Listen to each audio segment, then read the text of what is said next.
বিসমিল্লাহির রহমানির রহিম।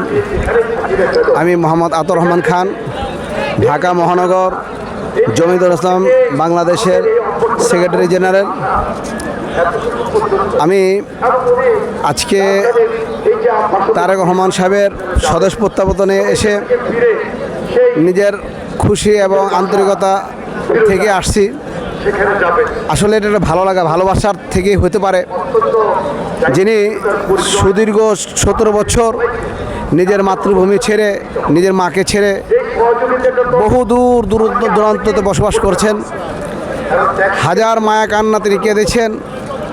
তার মাকে দেখতে পারেন নাই, দেশের মানুষকে দেখতে পারেন, দেশের মানুষের সাথে যোগাযোগ করতে পারেন নাই।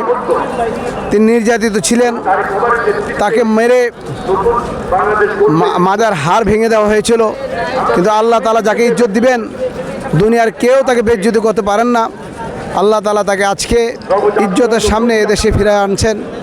আমরা আল্লাহ তাআলার শুকরিয়া জ্ঞাপন করি। আলহামদুলিল্লাহ, যেরকমভাবে তিনি ইজ্জতের সাথে সম্মানের সাথে দেশে ফিরেছেন, এমনভাবে আমরা আশাবাদী যে আগামী দিনে এদেশের বলিষ্ঠ কণ্ঠে, বলিষ্ঠ হাতে এদেশ নিয়ন্ত্রণ করবেন এবং দেশ পরিচালনা করবেন।